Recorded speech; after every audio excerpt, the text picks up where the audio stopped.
сығырайған көзін ғана қалдырып, бетінің басқа жерін қолдан жаралған қоймалжыңмен айғыздап, басына шаңырақтай етіп үйіп орамал байлап, тақта үстіне шалқасынан түсіп қыбырсыз жатыр. Үй іші құлақ қарған танадай тым-тырыс, мезгіл түс ауғанын білдіріп, терезеден қиялай сығырлаған күн сәулесі бөлменің бір жақ шетін қиып алып ерекше жарқыратып жіберген. Бір бүйірден келесі бөлмеге өтетін есік аузы үңірейіп көрініп тұр. Онда осы үйдің маңдайына біткен жалғызы Олжас, 7-ші орыс класының шәкірті, сабақ қараудан жалықты ма, әлден уақытта гитарасын дыңғырлатып ән айтуға кірісті.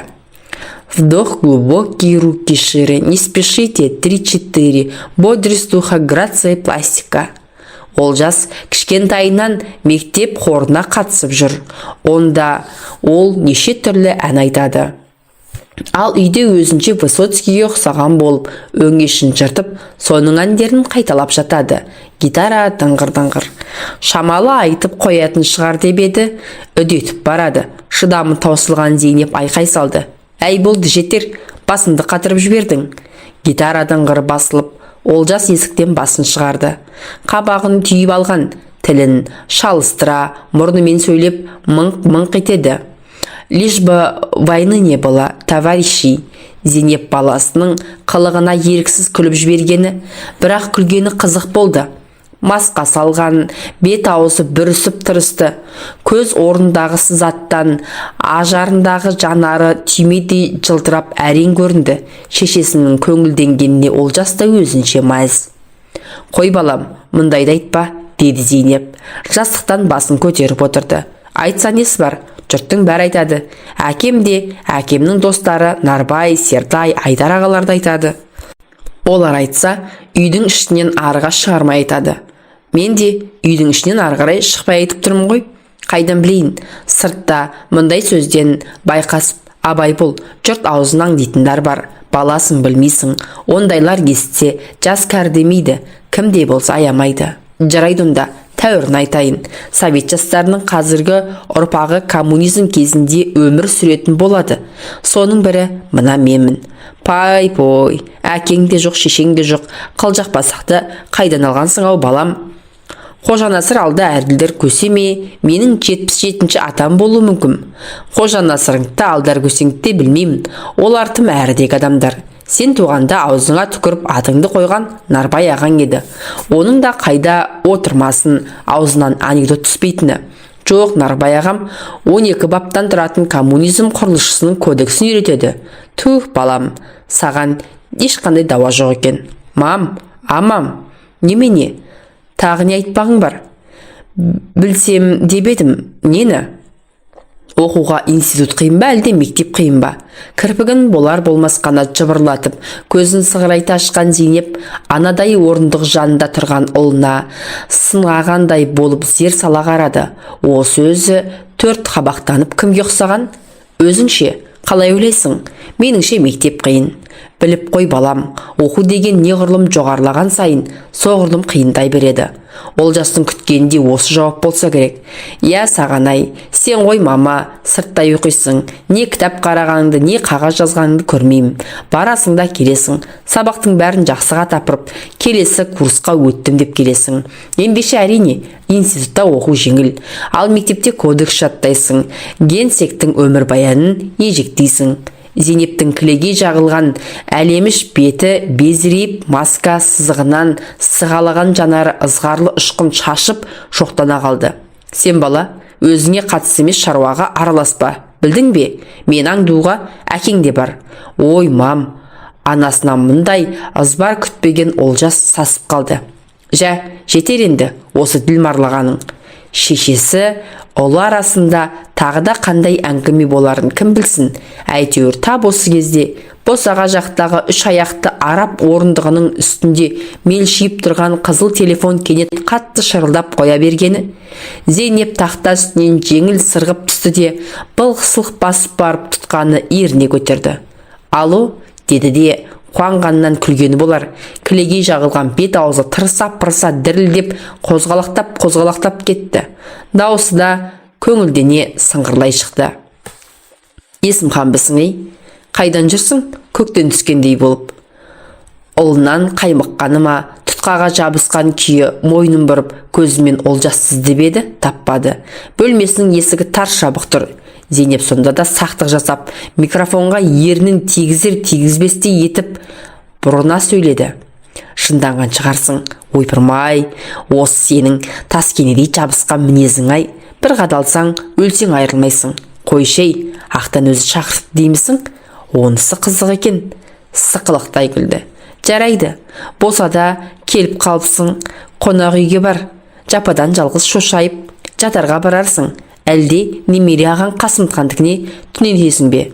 Давай онда, біздікіне кел. Ол ағаңның жарты өмірі Мартин мен конвертер пештерінің отын көсеумен өтіп жатқанын білмеуші ме едің? Зейнеп тұтқаны ұясына қондырып сәл ойлана кідірген. Сосын ұлының бөлмесі жағына қарап мейірлене дауыстады. Олжасжан. Есік ашылып, екі беті бұл түйіп, өкпесі әлі қайтпаған ұлы көрінді. Не болды? Жайшама? Үй жинастыршы күнім. Сабақ пысықтап жатырмын. Өлең мен қалжыңды азайтсаң ғой. Кейін пысықтарсың. Қазір үйге қонақ келеді. Ол кім, мама? Қандай жақынымыз? Мен білемін бе? Ол ма? Ол осы үйдің досы. Ұлым. Олжас басқа сөзге келген жоқ. Дәліз жақтан шаңсорғыш әкеліп, дереу іске қоса бастады. Аяқ астында үйге қонақ келерін кім ойлаған? Бетіне қалың жағылған кілегейді алып тастау оңайға түспеді. Біресе дәкемен, біресе мақтамен сүртіп, әтір суымен тазалап жуып, айна алдында біраз бөгілген.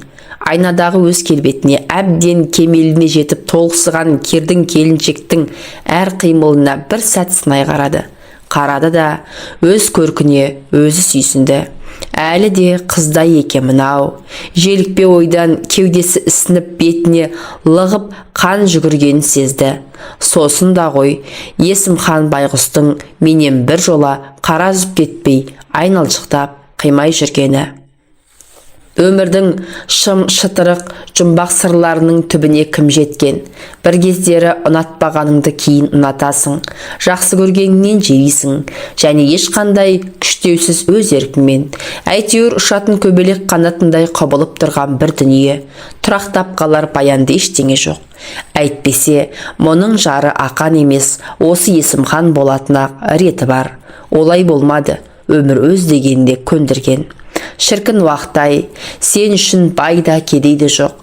Мынау жақсы, ал мынау жаман деп те ешкімге еш нәрсеге мойын бұрып жалпақтап бір қарамайсың. Өзіңнің белгілі әуеніңмен сынаптай сырғып, алға қарай жылжи бересің, тарта бересің. Оған да міне бақандай 13 жылдың жүзі болыпты. Әйтеуір бір шүкірлігі тәуекел деп ақанның етегінен ұстап көз жұмбағанынан Зейнеп ұтылмаған сияқты. Ақтан қазір бүкіл қазақ металлургінің алды. Атағына табысына атағы сай келіп тұр.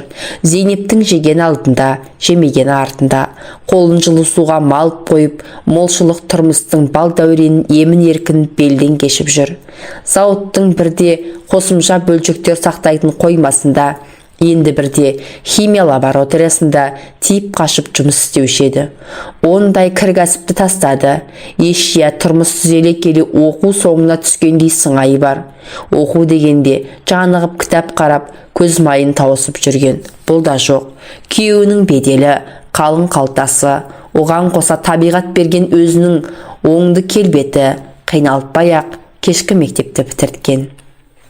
Институтта да жан қиналтпай курстан курсқа көшіріп жүр. Бала бәле деп кім айтса да дұрыс айтқан. Жаңағы Олжастың сөзін көмейіңнен институтта оқу жеңіл шығар деп тұрғаны өз шешесін кекеткені кетпеген-ай.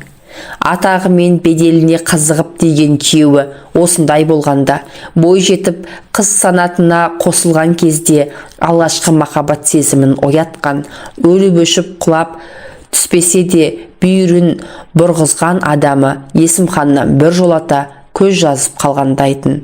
Онымен Алматыға оқуға түсуге барған жолы кездесе кетті. Мәссаған, өлді деген батырың өгіз мініп келеді. Қатардағы көп қара жаяудың бір емес, дардай ғылым кандидаты болып алған. Университетте биологиядан сабақ береді.